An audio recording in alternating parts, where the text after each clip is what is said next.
So it is 9:30 in the morning, and we're doing a podcast with Tara Moore, who already went to her first appointment this morning before this. How are you doing? Great. Thank you so much for having me today, and it's just an honor to sit here and chat with you for a few minutes candidly about everything going on in our industry. Of course. You were one of the first people that I told about this crazy idea that I had to just get together with agents and people in the industry, mortgage people, title, whatever, and have conversations about, things that we should be speaking about in the industry in regards to trends that maybe we got to correct a little bit or sort of set the record straight. And then talk about the awesome things that are working for each of our business. And so when I'm talking with you, first of all, I'm very honored. I think you are the first National Association of Realtor speakers that comes to the podcast. So that's a really cool thing. But I wanted to talk to you about your trajectory first. I know you're a second generation real estate agent. Tell me a little bit about how your career started, sort of the steps that have been in between and where you're at now. Mm-hmm. So you're right. I grew up in the business. My dad, I grew up in New York, Western New York. My dad has been a broker now for 36 years in the business. So real estate was really all I knew, the entrepreneur lifestyle. My mother also owns a business. So it was, there was no way around it. We were a family of business owners and entrepreneurs.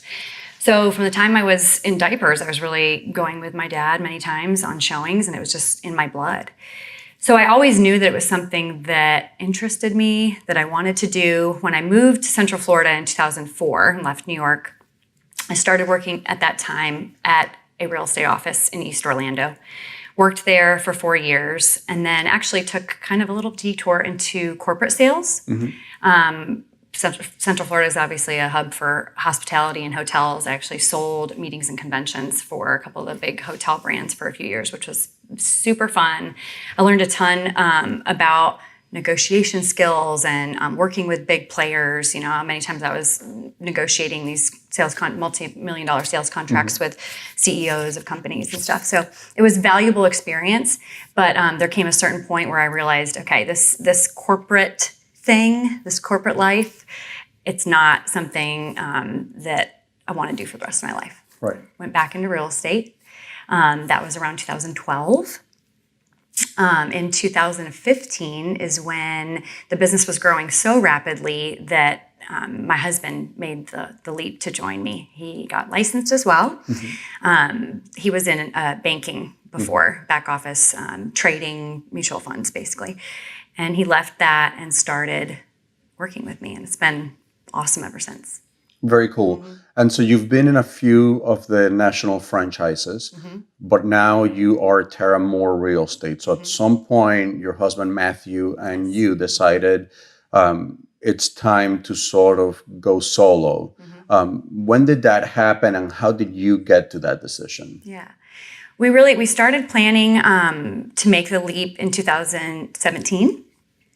But I think in my mind, it was something I always wanted to do. And I think that, again, like I said back when I just mentioned about not being a huge fan of working for the big corporations, I think there's a big sense of pride there, especially where I came from, of owning a business.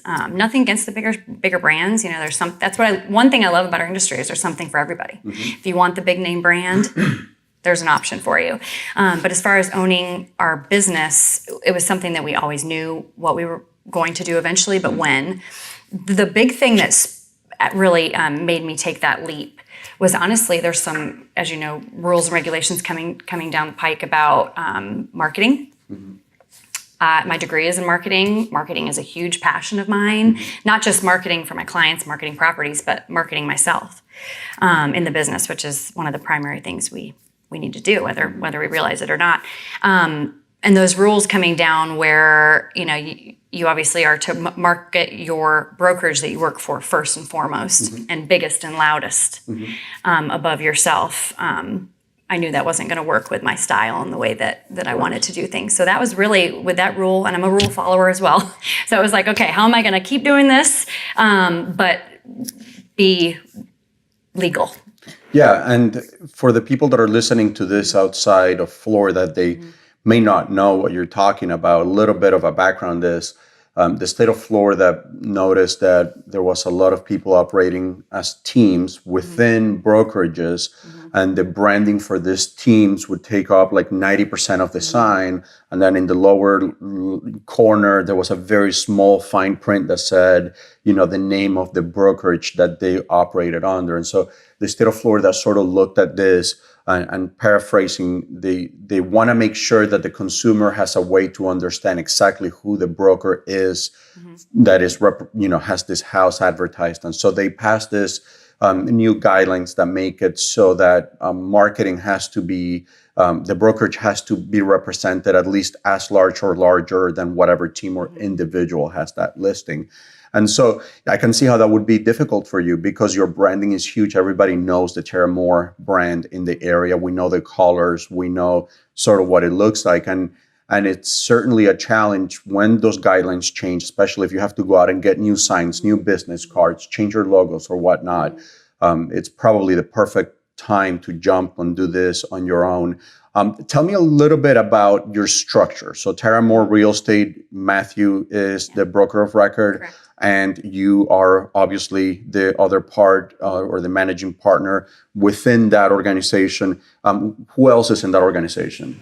It's funny you say that because that is literally, as soon as somebody finds out, what do you do? Well, we own a real estate brokerage. Oh, that's great. Whether it's somebody in the industry or somebody in the public. How many agents do you have? That's automatically the first question I get, which isn't a bad question. And it's certainly the mold, of the brokerage model in real estate. But the answer to your question is that it's just the two of us. And pretty intentionally, we've kind of always known that was going to be the goal, which is, like I said, breaking the mold a bit from what the traditional idea is. So from somebody getting their license, learning the business, hopefully, being an agent. Maybe they go the route of joining a team, or maybe they just stay as a single agent. If they decide to open their own brokerage, many do so with the plan, or I'd say most actually do so with the plan to hire many, many layers of people under them, whether it's licensed agents or unlicensed assistants, et cetera, et cetera. We just knew in our guts, early on, that was not going to be the model for us. I definitely know what you're saying. So the race, right now is in the companies about who has the most agents. Someone like me, who is very much a critical thinker, I hear stats about agent count. All I can do is shake my head. Because agent count doesn't benefit any one individual agent. Agent count, it's a very meaningless piece of data when we're talking about sort of the success of the overall company. You can have 1,000 agents. If no one is selling houses, there's not revenue. Right. So I've always, my dad was a business owner his whole life. He has sixth grade education, but he was just a really hard worker, and he understood that the best way to develop businesses was to keep your expenses low and to lead by revenue. Do the things that are making you the most profit. And so agent count doesn't necessarily fit into that. But your model is sort of like the extreme end of that, because you guys are very high producing and you don't even have assistants, you don't have transaction coordinators, you do everything yourself. The good news is you offer incredible high-level service.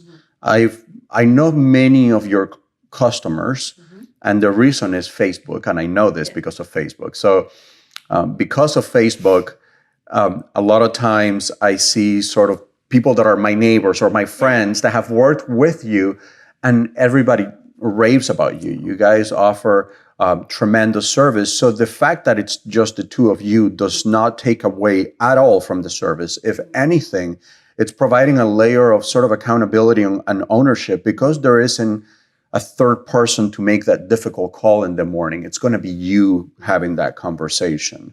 And you and I have talked about this, that perhaps the model of having, 200 agents under one brokerage may take away a little bit from that accountability. And so, I think one of the things that we want to talk about is what are some trends that we see in the industry right now that may not be in the best interest for sellers or buyers. And so we've talked about iBuyers, but I think it's important to talk about also about, do you think the state of Florida eventually we're going to get to a point where on a real estate class, they'll show a purchase contract to the agents? I mean, that might be something that shocks someone listening to this right now, not in the industry, that you can be a licensed real estate agent that has never looked at a purchase contract, because that's not a thing that's shown on real estate pre-licensing classes. Do you think maybe we go that way?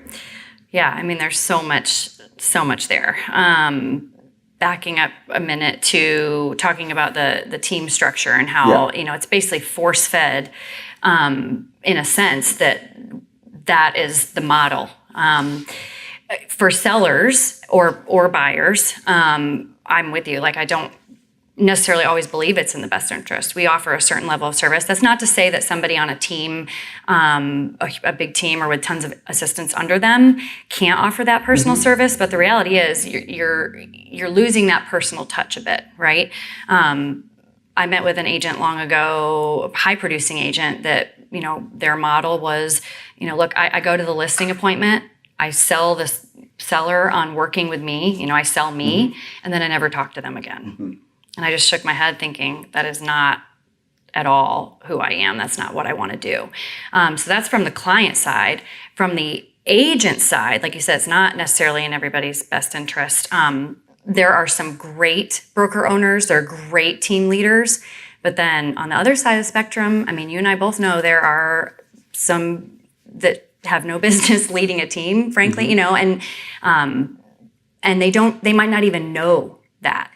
The skill set for being an agent, being a salesperson, being a top producer in our business is completely different than the skill set needed to be a leader.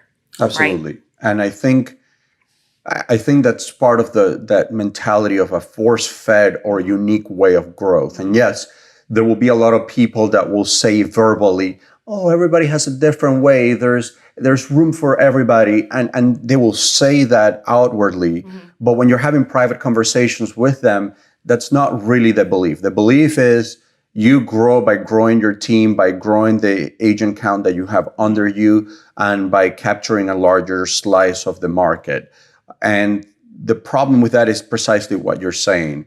Real estate organizations, so whether it's a team or a brokerage, once they get to a certain level, they need a person with a different skill set to continue to offer the customer service and to continue to grow at the same level. And so, I always thought that the most successful teams and the most successful brokerages are the ones that identify this early on. And they say, we get to this level and the broker or the team leader says, you know what, a lot of what we're doing marketing wise is now outside of my pay grade. Let me bring in someone that specializes on this and can make it more streamlined. And I'll take that off my plate. And by the way, just because I'm a great agent, that doesn't make me a great human resources person. So maybe I'm not going to be the best person to be in charge of the hiring. So let me bring someone that has expertise in that area. And then they grow that. And so I think the organizations that do it that way, they're able to maintain a really good focus on the customer service, a really good focus on the attention to the agents as well. Because a lot of agents get put in this sort of like machines that are running, and they get chewed up and then they leave the industry. And by the way, I've seen it firsthand. I can rattle off names of people that has happened to, because these machines were not as well oiled as we thought. And a lot of the industry trends right now over the last almost 10 years are resting on a simple fact. We have had an upswing market for the last 9 years. So if you were just basically doing the same thing year over year, you should have seen a 15 to 20% growth. And that's not an indicator of your personal genius. That's an indicator of being on an upswing market. What are some other things that you see in the industry right now that were different 2 years ago, that perhaps sort of pique your interest or keep you up at night a little bit, if you will? I think with the, like you said, the upmarket, obviously, this is an amazing business, right? Where there's a place, I say a place for everyone in the sense of there's a spot in our industry for an introvert, an extrovert, somebody that wants and is content selling 20 homes a year, somebody that wants to kill it, grow a huge company, become a broker owner, right? Like, you understand what I'm saying. So there's a place for everybody. All I ask is that no matter where you want to be on that spectrum, be a professional, be committed to our business, our craft, continually grow. Like you hit on it earlier. When I went to go get my license, right? Went to the school, studied the book, went to the class, went to take the state exam, graduated. Yes, I'm a licensed realtor, or I'm a licensed real estate agent, joined the board, I'm a realtor. I never saw a copy of our Florida real estate contract. And at that point, I said, whoa, wait a minute. And that thought struck me very early on, as thinking, okay, that means nobody is required to understand, not even understand, to read a copy of the real estate contract, or all of our various forms and documents prior to going out there and getting their first client.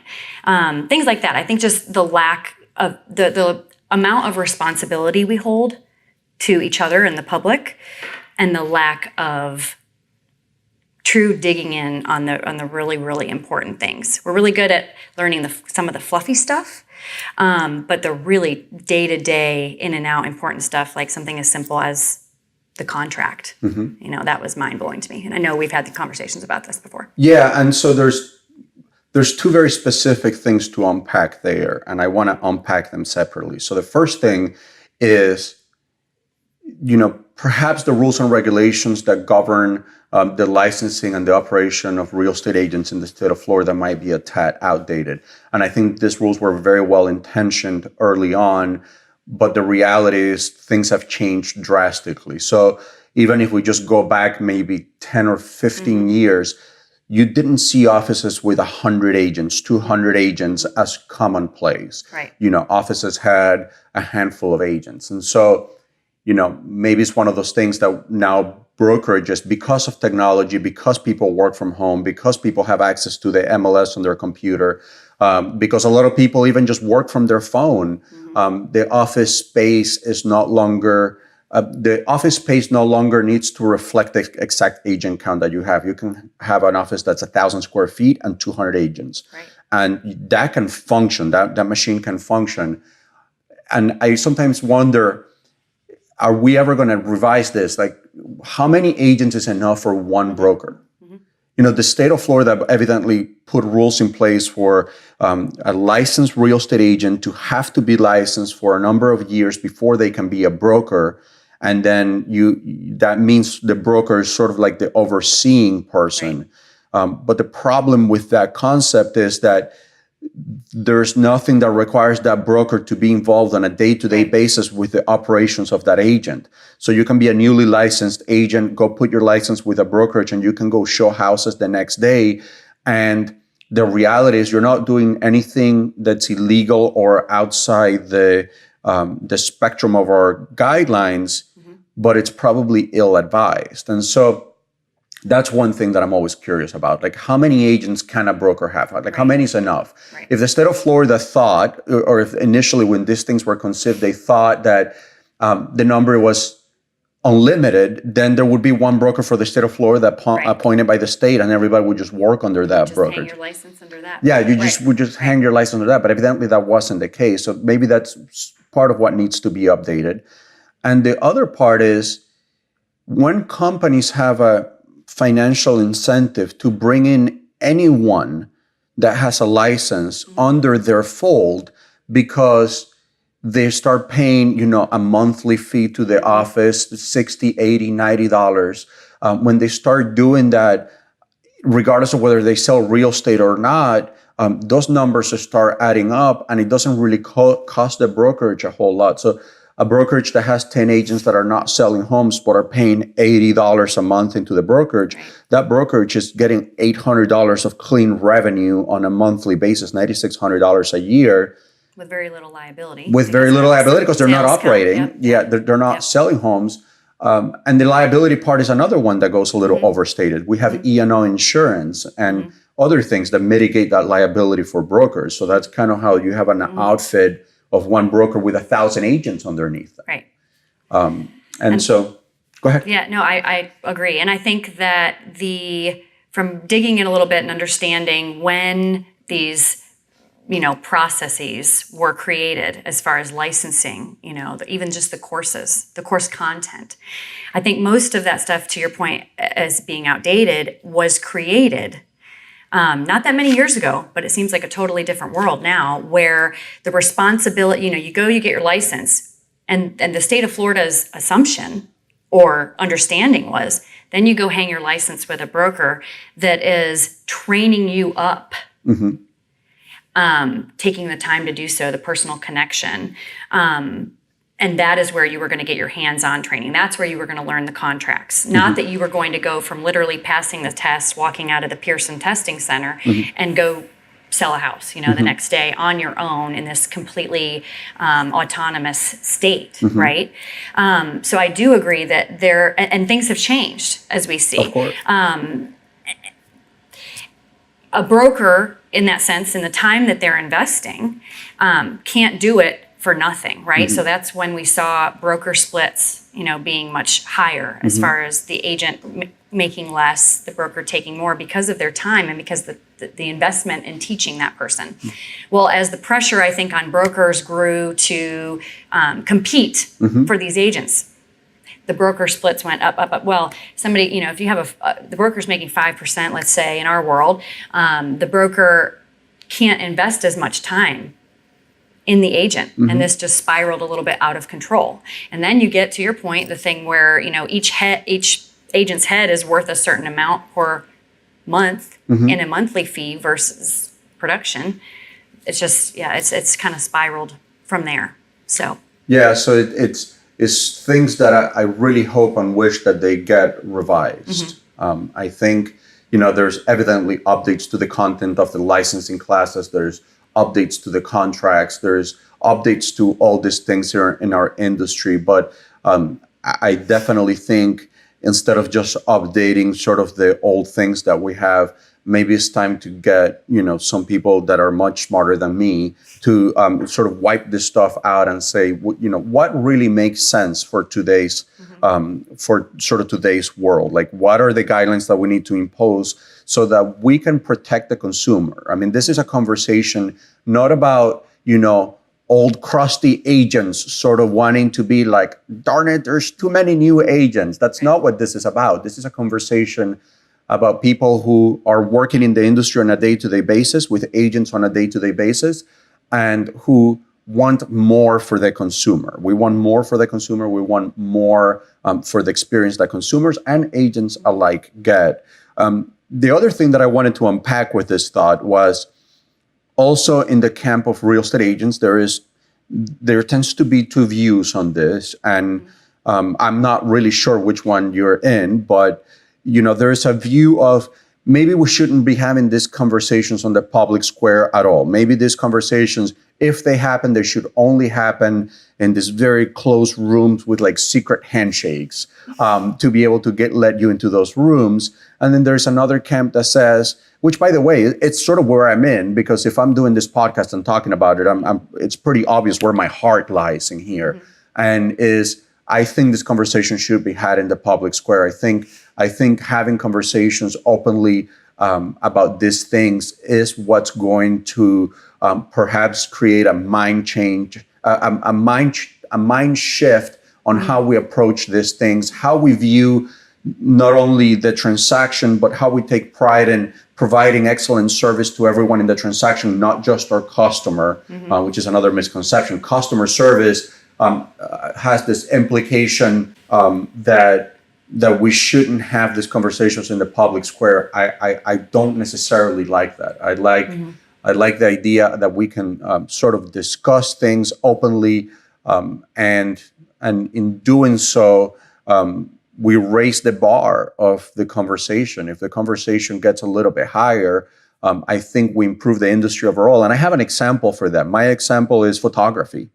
When in 2012, I used to do photography in my previous life, just sort of as a hobby. I haven't grabbed a camera in years, but when I first got back into residential real estate, I had my nice camera, and I would look at homes.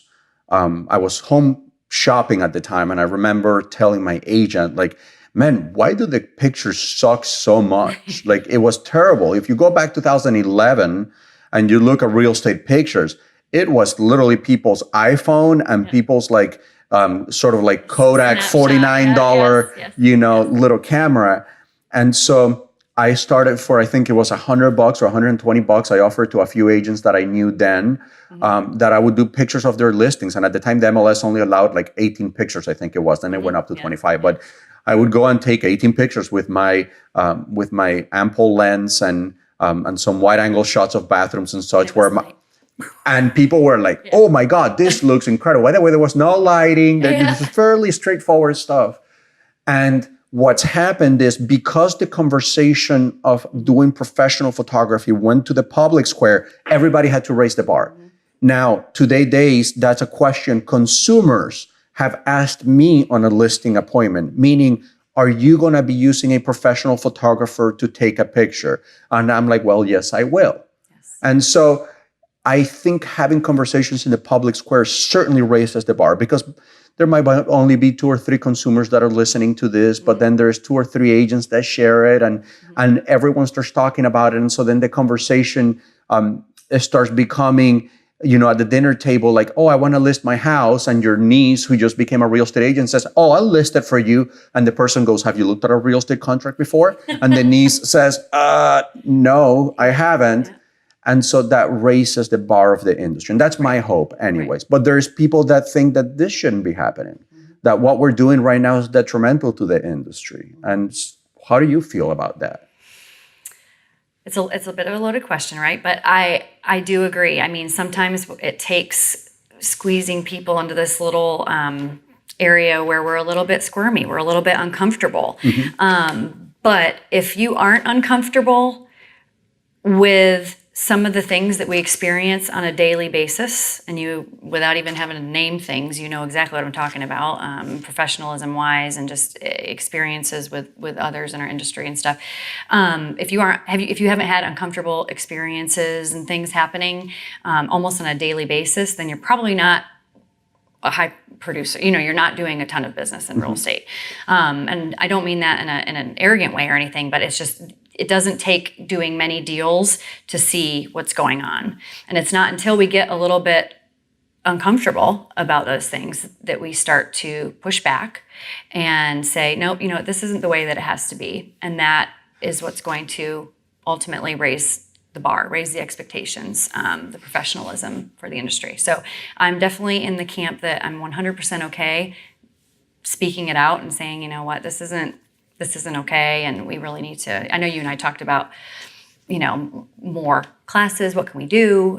Things like that. So I do have a passion for the teaching piece, and conveying what I know and what I've learned and how we can elevate the industry, and not in a sense that you're shaming anything necessarily, any one thing, but just more in an effort of let's everybody together. The picture bring example it all up. Is the picture example. Yeah. No one. You weren't shaming those that use the camera. There was some. There was a slight amount of shaming. I get that, but there was a slight amount of shaming. There was actually, I think there was a Facebook page that was sort of like MLS photos, and you would see the picture of the agent without a shirt taking a picture of the bathroom, and the reflection in the mirror, and so there was some funny stuff with that, but it wasn't shaming in the sense of. You're a bad agent. You're a terrible agent. Yeah, you're a terrible agent because you do this. It was simply saying there's another way. And in fairness, for the longest time, finding a real estate photographer was a very difficult thing to do. And I'm just talking in Central Florida. There might be someone in a different part of the country listening to this that says, it's still difficult for me to find a real estate photographer in my area. Nowadays in Central Florida, we have a lot of them. So there's no excuse, but it's that sort of same mentality that I think helps us grow the industry. And I think the contract piece is huge. One of the things that I'm a big proponent of, I think agents should know that contract. Like once a month, dust off the contract and read it. It's 10 pages. You'll be all right. Just read the contract and make sure you have every piece of it sort of mastered so that you know what your clients are getting into. And certainly when there is an update on a contract, that's a very important thing. Writers, going to classes about how to write addendums. That's probably one of the biggest sort of aha moments on the industry. When I would sit on a class and the person teaching the class would share addendums that have been written by agents. And the reality is there is no protocol in a lot of places to whether these addendums should be signed off by the broker before they are submitted. Agents just write them. Right. And now you're writing legal verbiage into a piece of paper that could create a certain amount of liability and exposure to anyone in this transaction, including your own self. As practicing law, which is a big no-no, but yeah, 100%. I mean, and there are tools available, to try to, but you have to be the one, unfortunately, to seek them out. But that doesn't excuse you from seeking it out. You should still seek them out. There's, like you said, the classes, contract classes. But even those, I've attended many of those contract classes, and they do tend to remain very, PC in the sense and on the surface level, but still it's better than nothing. Above and beyond that, one thing I've done many times and still continue to do, literally yesterday had a conversation with an attorney about something in the contract that the contract's not perfect, right? It can be reviewed one way, maybe one way the next day on certain things, depending on the given scenario. So I'm a big advocate for having an attorney on retainer on your team or multiple, and somebody that you can seek counsel from and just have those conversations about parts of the contract. And hey, I'm maybe even starting out. Can we spend a couple hours? I'll pay you for your time. I promise it is well worth it to sit down and go through that contract. So that's something I've recommended and have personally done and still continue to do. Yeah, one of the things that it's funny because when you speak to attorneys, this is something that I think makes lawyers very salty all the time, and is that a lot of real estate agents believe they should talk like attorneys and they should, be giving legal advice. And the feedback that I've heard is that by the time real estate agents get to them or ask them for advice, they've already kind of dug themselves halfway into a hole. And one of the things with that idea is that you should absolutely have a real estate attorney that you can talk to. That if you aren't able to send a text message to a real estate attorney, you're probably not gonna be able to get out of certain situations. Because, by the way, stuff always seems to hit the fan on a weekend. And so I find that extremely valuable to have those people, that I trust and that I say, hey, this is what's going on before I talk to anyone else about this specific issue. How do we proceed going forward? Right. And a lot of times it's a very simple, hey, just do this, just write this, blah, blah, blah. A lot of times it's one of those that it's like, I need to be speaking with that buyer directly. I need to be speaking with that seller directly because you shouldn't be the person giving this specific advice. And so that's when you refer those people over. And in doing that, what I found is real estate is not a very stressful thing for me. It's not, because whenever I'm working within the scope of my expertise, 90% of the time, and that 10% of the time that something arises that it's outside the scope of my expertise, I seek out advice from the people that is their domain. That is the thing that they do day in and day out. And that works wonderful for having a good life, for sure. Another thing I wanted to talk to you about is just you and Matt, but you guys do a very good amount of volume. How do you go about selecting partners in your business? Because vendors in the industry knock the doors of these giant real estate offices because they have a larger captive audience to speak to, and that is a very formidable approach to developing your business. But I imagine there's a bit of a challenge when it's only just two people. You're not having as many offerings, or are you? Are they? How do you select the people that you do business with? Yeah, it's a great question. And I've heard many people say before that if a partner isn't referring business back to you, then that's not a very good partner. And that's, I suppose, a valid point. For us, it's more about the competency and the trust in that partner. I really could care less if they're referring business to us or not. Okay. Now, through the years, through building that relationship and them seeing the way that we work, seeing the way we handle our clients, the dedication, whatever you want to call it, referrals have come. But I'm not staking my business relationship on that. Mm-hmm. As far as choosing lender, title, legal partners, it's really just trusting, finding out more about them, their skills, service. The customer service level has to be at a very high standard mm-hmm. because of how we operate. And really just from there and building that relationship with a very select few. Very cool. Mm-hmm. I think whoever listened to this was very helpful to anybody. I absolutely love talking to you. And I said this to Jen, so I don't want to be repetitive in all my podcasts, sort of say the same things, but you are one of those people that I can talk to for hours and mm-hmm. hours and hours. So we'll definitely have to do this again. Thank you so much for doing this. And I know you have another appointment to get to. Thank you for having me. Thank you so much, Tara. Thank you.